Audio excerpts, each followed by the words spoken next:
Everyone, this is Samsul Irfin Piyash and you are watching Noob Rider. Welcome to the fourth episode of Sajek tour. আমরা এখন সাজেকের থেকে নামবো। আমার আগের এপিসোড যারা দেখছেন তারা দেখছেন আমি আজকেই সাজেক উঠছিলাম, আবার আজকেই সাজেক থেকে নেমে যাচ্ছি। সোলো আসার আসলে এটা একটা বেনিফিট, আমি আমার মন মতো কাজ করতে পারছি। আর নেমে যাওয়ার কারণ হলো আসলে আমি কোনো গ্রুপের সাথে আসি নাই। আর সাজেকের এই শুক্র শনিবারে ওনাদের হোটেল ভাড়া অতিরিক্ত, আমার ওইটা দিতে ইচ্ছা করলো না, তো এই জন্যই আজকে নেমে খাগড়াছড়ি থাকবো। ইনশাল্লাহ কালকে সকালে ঢাকার উদ্দেশ্যে রওনা হব। আর এখানে হচ্ছিল ওনাদের বাইক মিলিয়ে খুব সম্ভবত 70 টাকা বিল দেওয়া লাগছিল। এখন হচ্ছিল আমরা নামবো। আমার সামনে যে হিরো থ্রিলার নিয়ে যাচ্ছে ভাই, ওনার সাথে ওনাদের একটা গ্রুপ, মোটামুটি 5টা কি 6টা বাইকের একটা গ্রুপ আসছে। ওনাদের সাথেই আমি মোটামুটি এক হয়ে নেমে যাচ্ছি। তো যাই আস্তে আস্তে নামতে থাকি। আর এই যে খাড়া ঢাল শুরু হয়ে গেছে নামা, বাইক অটোমেটিক যেতেই থাকে, এটার একটা অন্যরকম মজা আছে। আর এই বিকেলে আসলে পাহাড়ের সৌন্দর্য অপরূপ, এটা না আসলে আসলে বোঝানো সম্ভব না। আর এই সেকেন্ড স্কোয়ার্টে নামার আরেকটা বড় বেনিফিট পাইছি আমরা, হলো সেকেন্ড স্কোয়ার্টে বাইক এবং গাড়ি দুটার সংখ্যাই নামার ক্ষেত্রে কম থাকে, কেননা ম্যাক্সিমামই হলো সাজেকের আশপাশের যে টুরিস্ট স্পটগুলি আছে ওগুলি ঘুরে দেখবে, এই জন্য আসলে সবাই হলো সকালে স্কোয়ার্টে নেমে যায়। আর সকালে স্কোয়ার্টে নেমে আশপাশটা ঘুরে রাতের বেলা খেয়ে রাতে 8টা-9টার দিকে বাসে রওনা দিয়ে দেয় ঢাকার দিকে। আর সেকেন্ড স্কোয়ার্টে যেতে যেতে অলমোস্ট 7:30 বেজে যায়, সেই কারণে সেকেন্ড স্কোয়ার্টে লোক কম থাকে। তো আমরা মোটামুটি মাত্র 20 কি 25টা বাইক মনে হয় নামতেছি এখন। তো এই জন্য আমরা ওই ট্রাফিকটাও কম পাইছি এবং খুব রিল্যাক্সলি একটা জার্নি হয়েছে। আর সাজেকে তো আসলে এর আগে বাইক নিয়ে আসি নাই, তো নামতে যেটা দেখতেছি ফার্স্ট গিয়ারেই দেখেন গাড়ি ফার্স্ট গিয়ারে আছে। ফার্স্ট গিয়ারে পিছনের ব্রেক আমার ধরা হালকা হালকা করে, তাও গাড়ির স্পিড 20, 22, 23 হচ্ছে না। একবার যদি ব্রেকটা ছাড়ি সাথে সাথে গাড়ির স্পিড 30, 35, 40 উঠে যাচ্ছে। তো এইটা একটা আসলে প্যারা, গাড়ির প্রতি খুব মায়া লাগতেছে।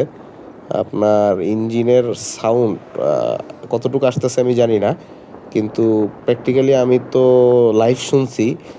লাইভ শুনতে শুনতে আমার কাছে যেটা লাগতেছে যে মানে ইঞ্জিন কোকাচ্ছে, যে একটা গর্জন করতে করতে মানে কষ্ট হচ্ছে ইঞ্জিনের, সেই জিনিসটা আসলে খুবই প্যাথেটিক।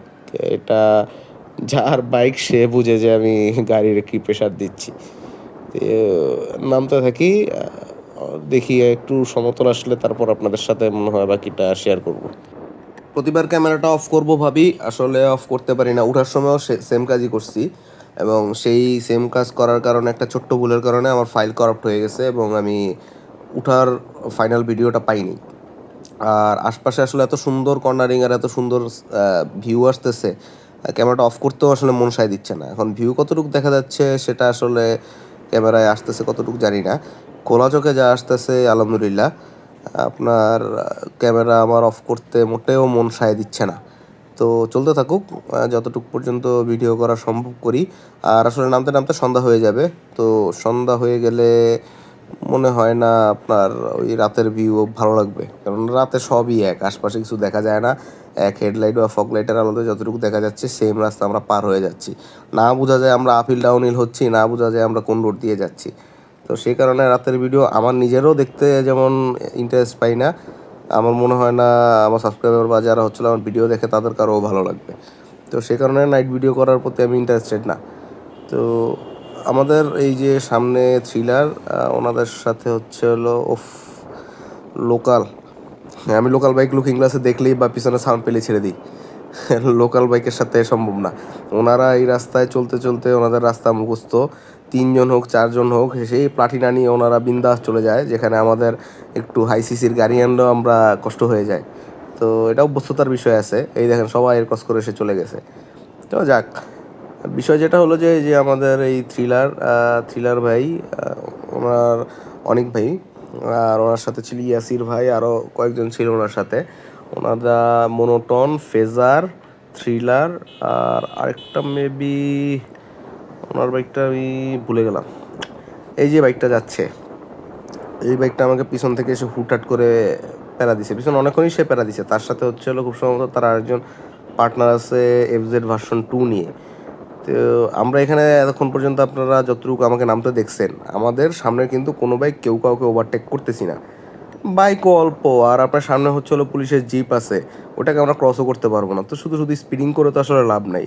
আর পাহাড়ে স্পিডিং করার মধ্যে কোনো ক্রেডিট নেই। পাহাড়ে আপনি যতটুকু সেফ রাইড করে নিচ পর্যন্ত আসতে পারবেন, সেটাই আপনার ক্রেডিট। তো ওনারা, আমি জানি না কেন হচ্ছে হলো ওনারা হুটহাট করে প্যারা নেয়। তো যাক, নিতে থাকুক, আমরা আমাদের মতো যেতে থাকি। মাঝখান দিয়ে হচ্ছিলো আমি একটা গ্রুপ রাইডের ফিল পাচ্ছিলাম সোলো এসেও, ওনারা এই ফিলটা আমার নষ্ট করলো। কারণ ওই সামনে থ্রিলারের যে অনেক ভাই আছে, উনি আমাকে প্রপার সিগন্যাল দেয়। আমাদের রাইডিং স্কিল অসাধারণ। তো যেতে থাকি, সামনে যেতে যেতে বাকি দেখা যাক। সাজেকের লাস্টে যে 4-5 কিলোমিটারের একটা খাড়া অংশ আছে, যেটা আসলে সবচেয়ে থ্রিলিং, উঠা এবং নামা দুটার ক্ষেত্রেই। আমরা অলমোস্ট ওটা শেষ করে ফেলছি। আর দেখেন কি সুন্দর ভিউ এটা। এই ভিউ খালি চোখ ছাড়া দেখা আসলে সম্ভব না। তো সাজেক আসেন সবাই। আপাতত এখানে পাহাড়ি পরিস্থিতি কিছুটা হলেও শান্ত আছে। মাঝখানে উত্তপ্ত ছিল, তখন অফ ছিল। এখন মোটামুটি আশপাশের মানুষের কাছে যেটা শুনলাম যে এখন ওই রকম সিচুয়েশন নাই, একটু ভালো হয়েছে। মেইন যেটা খারাপ সেটা হচ্ছে হলো আপনার বান্দরবনের ওই সাইডে থানচি বা তিন্দু এদিকে গেলে ওই দিকটা একটু বেশি সমস্যা, গোলাগুলি হচ্ছে প্রায়ই। তো খাগড়াছড়িতে আপাতত সিচুয়েশন নর্মাল। তো আপনারা আসতে পারেন। আর জানি না ক্যামেরায় কতটুকু খারাপ দেখা যাচ্ছে। এই যে আমরা এখন যে ঢালটা নামতেছি, এটা জাস্ট মানে দৌড়াচ্ছে গাড়ি। গাড়ি ব্রেক করেও হচ্ছে হলো আসলে থামানো কষ্ট হয়ে যাচ্ছে, যদিও হার্ড ব্রেক করলে থামবে। আর এই যে মোড়টা আসছে, এখান থেকে বামে হচ্ছিল উদয়পুর সড়ক চলে গেছে। আমি ওঠার আগে ভাবছিলাম উদয়পুর সড়কে ঢুকবো, ওই সামনে একটা আর্মি চেকপোস্ট বসাইছে, ওখান থেকে এন্ট্রি করতে দেয় নাই। তো এই জন্য আসলে উদয়পুর সড়কটা আপনাদের দেখানো হলো না। এই যে আমাদের সামনে থ্রিলারের সামনে একটা হচ্ছে হলো আপনার জিক্সার, আপনার অরেঞ্জ কালারের দেখা যাচ্ছে, আর একটা হলো আপনার এফজেড ভার্সন 2 আছে। দুইজনে পিলিয়ন সহ যাচ্ছে এবং দুইজন আমাদের পুরাটা রাস্তা জ্বালাতে জ্বালাতে আসতেছে। এফজেড ভার্সন 2 এখন আমার পিছনে আছে। এফজেড ভার্সন 2-র মূল সমস্যা হচ্ছে হলো আমরা যেমন দেখেন বাম সাইড দিয়ে আমরা যাচ্ছি, আমরা কর্নার নিলেও আমি আমার লেনে থেকে কর্নার করার চেষ্টা করতেছি। উনি যেটা করতেছে, উনি আমার ডানে আছে। আপনার লুকিং গ্লাসে হয়তো কিছুটা দেখা গেছে, উনি আমার ডানে আছে অল টাইম, এবং ডানে আমার মোটামুটি পিছনে লাগোয়া অবস্থায় আছে। আমি প্রতিটা কর্নারিং মারি বা যেই আপনার আরেক লেনে একটু যদি সরেও আমার কর্নারিং মারার চেষ্টা করি বা যাই করি, আমার সবসময় পিছনে খেয়াল রাখা লাগতেছে যে আমার সাথেই একজন আছে।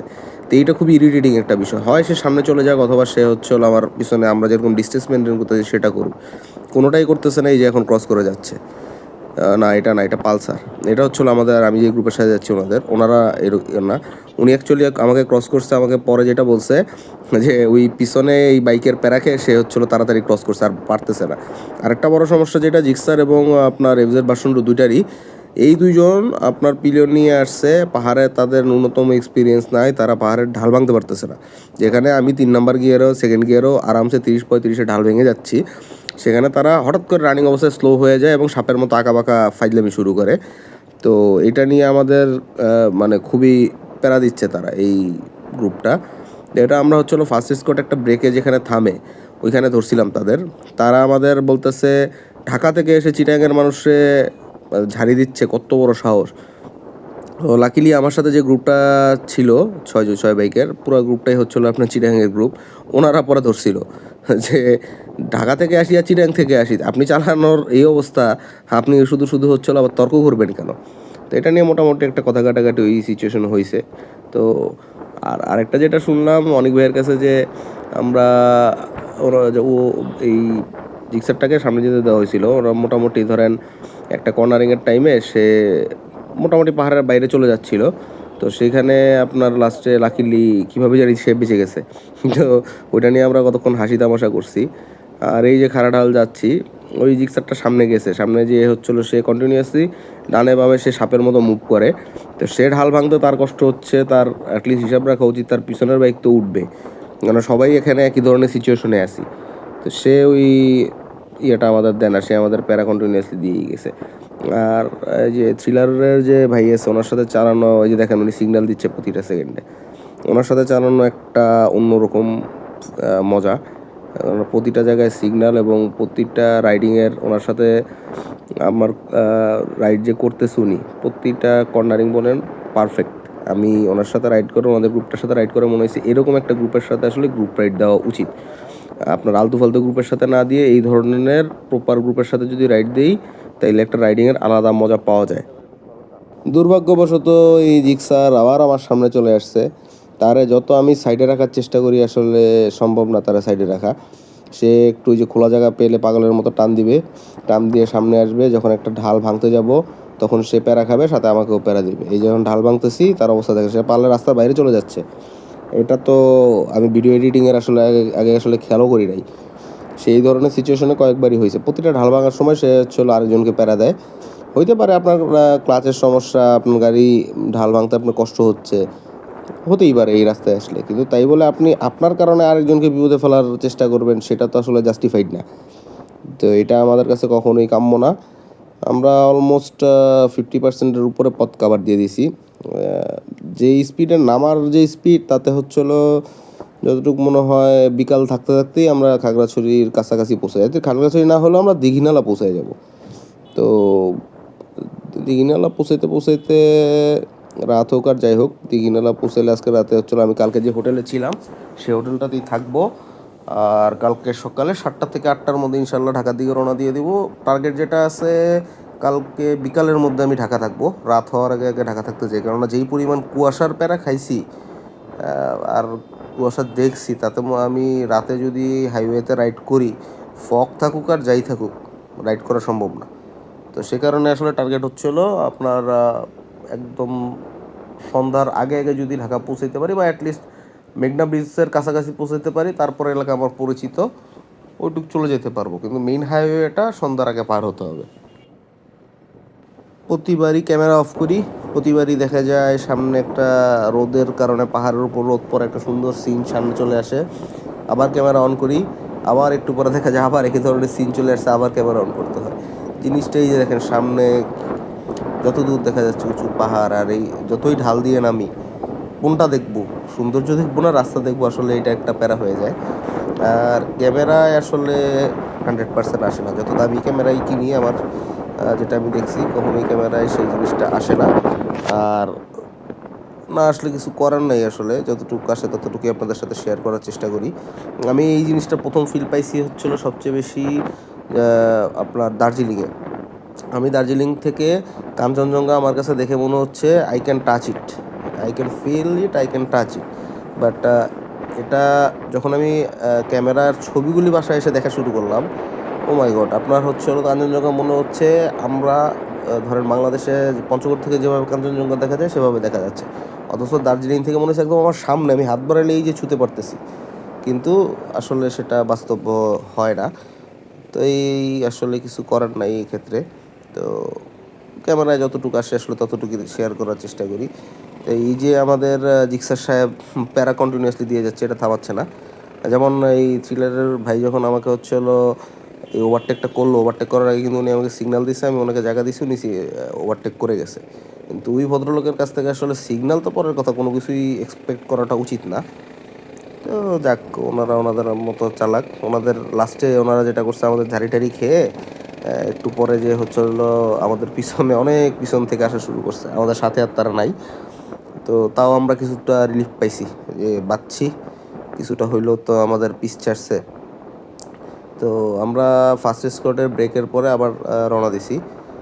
ফার্স্ট স্কোয়াড মানে সেকেন্ড স্কোয়াডে যেটা মাঝখানে ব্রেক দেয়, আমাদের পাস করতে দিছি ওই পাশে গাড়ি আসার পরে আমরা তারপর রওনা দিছি।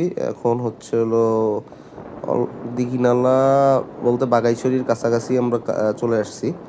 বাগাইছড়ি আসলে আমরা খুব সম্ভবত দীঘিনালা একটা ব্রেক দিব, ভাইদের সাথে একটা চায়ের আড্ডা দিব। বাগাইছড়িতেও দিব, দীঘিনালা একটা দিব, তারপরে খাগড়াছড়ি যেয়ে ওনারা চিটাং চলে যাবে, আমি খাগড়াছড়ি থেকে যাব।